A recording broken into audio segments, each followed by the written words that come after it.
North Carolina right now. There's a New York Times Siena College poll that just came out. Hillary Clinton, 46%. Donald Trump, 39%. Gary Johnson, 8%. That's a significant. Is that a good poll? You're familiar with polls. That particular margin is the largest we've seen in anybody's polling. There are other. If he loses North Carolina, it's over, right? Well, it's the only one of the 9 swing states that Mitt Romney actually did win. And it's barely. A place where and barely. He lost 8 of the 9, and he had all the Republicans supporting him, including Donald Trump, by the by. But in North Carolina, Hillary Clinton and her team seem quite focused on North Carolina as well. So we know that they're going to leave it all in the field there. But that 7 points is the largest gap we've ever seen externally or internally. You do internal polls too? Yes, we do. What do your polls show? Tighter than that. In North Carolina? Yes, and we show Hillary Clinton under 50 and usually well under 50 in all the swing states. In your poll, is he ahead or behind? In North Carolina, it's closer to tied in North Carolina. And what about Florida? And Florida is closer to tied. In Florida and North Carolina, and about 4 of the other 7 states, 4 of the other 6 states, Wolf, we're within the margin of error of Hillary Clinton. I think Donald Trump's going to win the election. He's also ahead in places like Ohio and Iowa internally. These are states that Mitt Romney and John McCain both lost to President Obama.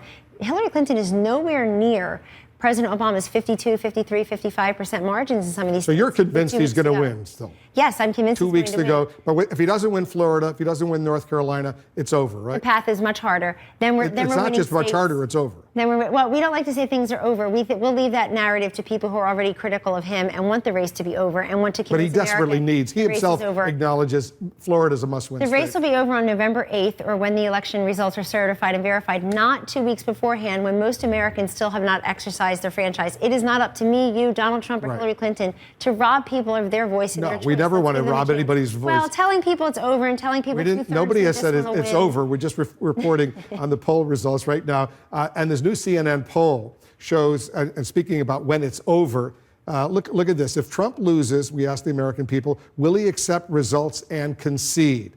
Yes, 35%. No, 61%. 61% don't think he's going to concede. That's a problem, right? Well, it's an opinion poll. They're just telling you, they're guessing based on something they don't know. So many Americans don't think he would concede if it's over and he loses.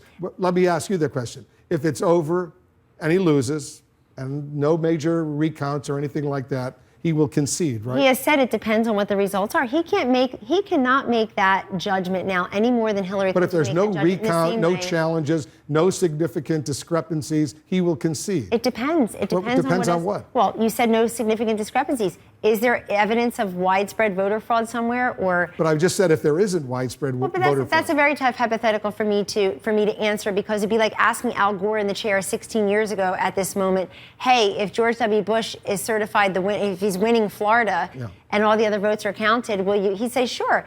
But he did concede, then he retracted his concession, then we went all the way to the United States Supreme Court. Why? Because you can't possibly anticipate every single hypothetical. You have to wait to see the results. But Donald Trump loves American democracies and adheres to the principles of American democracy. It's why he's out there running. And look, the reason I think something I think nobody's covering here is if you look at his crowds, and I know right now the journalists are running stories like Kellyanne still thinks the crowds matter. The crowds matter. Come to our rallies. The idea that people stand out there in line for 4 to 8 hours just to be there as one of 10, 15,000, they're all voting. Bernie Sanders had huge rallies too, much bigger, 22 states, much bigger numbers than Hillary Clinton and had.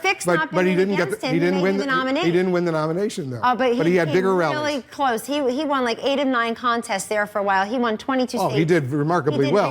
And he had huge numbers at his rallies. And it's analogous, believe me. He's taking some time off tomorrow to come here to Washington, D.C. for the formal opening of his brand new hotel, because a lot of pundits out there, you know this, Kellyanne, they're saying, well, why is he doing this? Why is he promoting his business with only, tomorrow, 13 days left to go? Well, they actually don't support him to begin with. They're his critics, naysayers, and they do everything they can to get in his way between him and the voters. It's not working. But I will say this. When you go and look at that, is it better for him to be opening up his hotel tomorrow instead of letting his kids open up the hotel rather than being in Florida or North Carolina? Well, he's done 12 stops in Florida in 2.5 days. Nobody accuses Donald Trump of taking time off. Believe me, the guy, we don't even know when he sleeps or if he does. The guy is indefatigable.